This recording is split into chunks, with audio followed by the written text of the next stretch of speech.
President Trump chewing out the Dems for making a stink out of ICE agents wearing masks, even though there's a pretty good reason to cover up. Immigration officials face a nearly 700% surge in assaults on personnel, and those Antifa thugs laying death traps. And it's sort of funny when people picket in front of Columbia, in front of Harvard, and they have masks on, more than masks. I mean, you can't see anything. Nobody complains about that. But when a patriot who works for ICE or Border Patrol puts a mask on so that they won't recognize him and his family, there's a problem with that. What do you think the penalty should be for these people who are, if they are found guilty, for people who shoot at ICE officers? Very, very stiff. Very stiff. A long time in jail, a long time.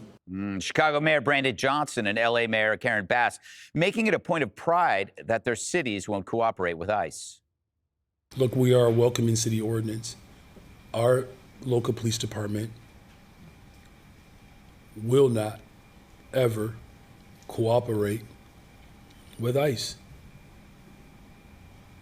Whatever their constitutional authority is. They're going to arrest me for doing my job? I mean, as mayor, my number one responsibility is to keep Angelenos safe. Now, it never dawned on me that I would have to worry about keeping Angelenos safe from my own government. And the media is constantly brainwashing their base by accusing ICE agents of terrorizing communities.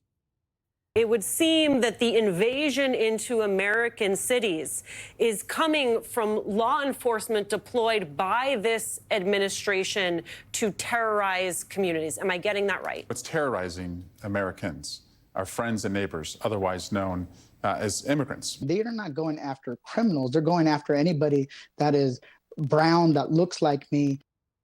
All right, Jesse. So ICE's job is to protect our border, our sovereignty. So aren't attacks on them a daily insurrection, one in which they are actually armed and dangerous? Why aren't the Democrats noticing that? Yeah, I mean, it was traitorous to let him into the country, and now they're attacking the people that are trying to catch him and remove him. People understand the right to privacy, and the Democrats talk about the right to privacy all the time, and that can be used in different ways. Harold tints his windows in his car. He doesn't want to have everybody see. Or people put their businesses in shell companies. Hunter had about 30. I tried to put my home in an LLC, and I screwed it up, and now everybody knows where I live. But 1317 Snowdrift Lane. I wish. It's a good neighborhood. But, you know, these people, besides, actors, anchors, politicians, and athletes, they don't like people filming them at work. If people went around just filming everybody else at work, they would wear masks too. And these guys are wearing masks because cartels and Antifa are putting hits out on them. It's called discretion. Swalwell should know something about that after that spy incident. Now, Johnson doesn't want deportations because 15% of the population in Chicago is illegal aliens. And donors run Johnson. And the donors who own the trucking companies, the commercial real estate, they need these guys because they pay them slave wages and they don't have any insurance. Like, these illegals get hurt on the job, they're expendable. Who cares? And the landlords love them because it drives up rent. The insurance executives love them because it drives up rates. The people who don't like them are the poor and middle class Black, white, and Hispanic workers because it crowds the schools, it crowds the apartments, it crowds the hospitals, and it crowds the streets. I don't know if you guys seen this. People are showing what Google Maps looks like in L.A. now that all the illegals are hiding from ICE. There's no traffic on the freeway. You can go on the 405 and you go 65 miles an hour. Trump has literally reduced traffic in Los Angeles, and Democrats are complaining. Well, I didn't see that one coming, Harold. You know, good to see you, Harold, as always. I lie. Here you have Trump once again dealing with a massive problem, mass illegal immigration. And the Dems always do this, and I think you agree with me. They avoid practical solution, and instead they dance on the edge of process. They focus on, like, irrelevant details, pronouns, masks, tweets, instead of crime, education, the economy. This seems to be a pattern.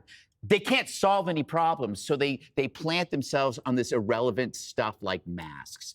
How do you explain this? I agree with you. First, it's good to be back with you. The mask thing, I think one of the things, you said a lot there in the opening, Jesse. I think one of the things I fully agree with is that this is security and protection for these law enforcement officials. I condemn all violence, and I agree with the president in a big way that harsh penalties should go to anyone who commits violence against a law enforcement official or a political official. Now, here's where I differ with him a little bit. When he started, we had a conversation about this yesterday about the things we're doing in terms of deporting people in this country. Mr. Holman said from the outset that the worst were going to be the first that we deported. And it appears in the first 75 to 90 days of the Trump administration, they were doing more of that. They were not doing it at a rate that I think we may have quoted a number yesterday in the high 70s or 80%. There was about 50% of the people from the first 90 days were violent criminals. Now, my source for this are two C organizations, CBS News, which some may have a feeling about their politics, and the Cato Institute, which some may have a position about their politics. It says as of June 14th, ICE had booked into detention 204,000 individuals. Of those bookings, 65% had no criminal convictions. Moreover, more than 93% of ICE bookings were never convicted of any violent offenses. We should figure out what they mean by violent by that.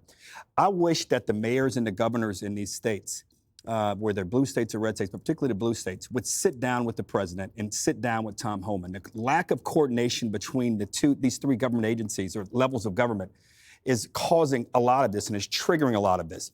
But those should know, whether you're Democrat or Republican, if you commit a crime against a law enforcement official, regardless of how much you believe you're right, you should go to jail for a very, very long time. And I hope the president and all the things he's doing, I hope he enacts that, and I hope he gets back to sending the worst out of this country first. So Dana, my head exploded while listening to Karen Bass talking about how her job doing mayor, keeping her citizens safe. Right now, just 5% of the 900 rebuild permits in Altadena alone have been approved. They're not rebuilding in L.A. She wasn't even there during the fires. How can anybody take that bozo seriously? So she said, it never occurred to me that I would have to protect Angelenos from our federal government. Like, well, it never occurred to them that you would leave and go to Africa on a junket while there was a major fire danger and not checking in on those reservoirs. She said, Brandon says, whatever their constitutional authority, it doesn't matter. So he said, we are never going to cooperate with ICE, no matter their constitutional authority. Okay, let's go back. Let's review. What did we hear all of last year from the Democrats was that Trump was the existential crisis. He was going to be the end of our democracy. He was going to run roughshod over the Constitution. However, what happened yesterday? President Trump wants to fire some people in the federal government. Lawsuits filed. Goes up through the process. The Supreme Court votes 7-2 that he is allowed to do it, okay? So he has a policy preference. He's gone through the constitutional process. The highest court in the land said he could do it. That is following the Constitution. That what they're suggesting is not. And the last thing I would say is leadership abhors a vacuum. And yes, this was asked of Hakeem Jeffries, the Democrat leader in the House. Wolf Blitzer asked him, there needs to be blood, is the quote. How do you respond to that? Jeffrey's answer was, Trump is assaulting the American way of life. So look, 80% of Democrats, 90% of Democrats might totally disagree with people who say that you should get shot in order to make a point. But the vocal 10% is having a moment because there's nobody else out there who is talking. Right. Leadership abhors a vacuum. But you know who loves a vacuum? Women. Harold told me that in the break.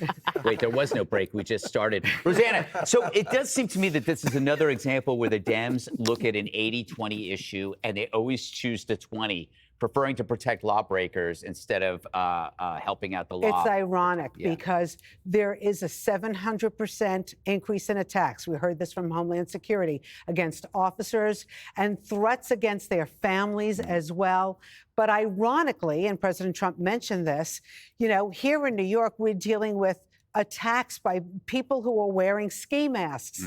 We've anti-Semitic protesters wearing ski masks. It's taken years for our assembly to do something to unmask these people. They finally came to some decision in April, but basically it was not to, like, you know, really crack down on them, but they're starting.